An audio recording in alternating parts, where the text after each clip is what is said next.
பைரவிய உன்னை டிவோர்ஸ் பண்ண வச்சுட்டு அவ கழுத்துல நான் தாலி கட்டுவேன். அதை கூடிய சீக்கிரமே நீ பார்ப்பேன். நீ ஒவ்வொரு வாட்டி என்னை திட்டும் போதெல்லாம் என்னை வெறுக்கிறியோன்னு நினைச்சேன்.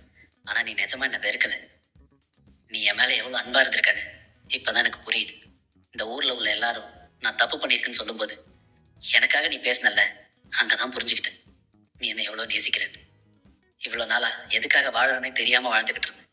ஆனா இப்ப புரிஞ்சிருச்சு நான் யாருக்காக இனிமே வாழணும். என்கிட்ட இருந்து சஞ்சய் உன்னை பிரிக்கணும்னு நினைக்கிறான்.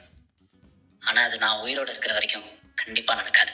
சத்தியமா உன்னை என்னை யாராலையும் பிரிக்க முடியாது பைரவி, பிரிக்கவே முடியாது. உன்னை பாக்குறதுக்கு பைரவி வந்திருக்கா. இந்த குளத்துல உன்னை பார்த்தா அவ கஷ்டப்படுவாள்ல, சட்டையை போடு. ஆறுமுகம், முதல்ல நீ வீட்டுக்கு போ. நாளைக்கு தான் என்னை கோர்ட்டு கூட்டு வருவாங்கல்ல, நீ அங்க வந்து பாரு. நீ எதுக்கும் கவலைப்படாத ஆறுமுகம். வள்ளிக்கிட்ட நீ தப்பா நடந்துட்டு இருக்க மாட்டேன்னு நான் உன்னை நம்புறேன். கண்டிப்பா நான் கோர்ட்ல நிரூபிப்பேன். நீ பயப்படாம இரு. இது சொல்லிட்டு போகதான் வந்தேன். உன்னால எப்படி பைரவி இதெல்லாம் நிரூபிக்க முடியும்? அந்த வள்ளியே நான் தான் அவகிட்ட தப்பா நடந்துட்டு தான் பழி போடுறான். அவ சொல்றது தானே கோர்ட்ல கேட்பாங்க. வள்ளி வீட்டுல இருந்ததை தவிர நீ வேற எந்த தப்பும் பண்ணலன்னு என்னால கோர்ட்ல நிரூபிக்க முடியும். நீ தைரியம் சொல்லு. என்ன பைரவி, அருமதிட்ட பேசிட்டியா? பேசிட்டேன். அவன் அம்மா நினைச்சு ரொம்ப வருத்தப்படுறான். நான் அவங்கள பார்த்துப்பேன்னு தைரியம் சொல்லியிருக்கேன். வள்ளிக்கு அந்த மெடிக்கல் எக்ஸாமினேஷன் பண்ணியாச்சா? பண்ணியாச்சு பைரவி. நாளைக்கு ரிப்போர்ட் ஹாஸ்பிட்டல் இருந்து வந்துடும். அதுக்கப்புறம் தான் கோர்ட்ல சப்மிட் பண்ணுவேன்.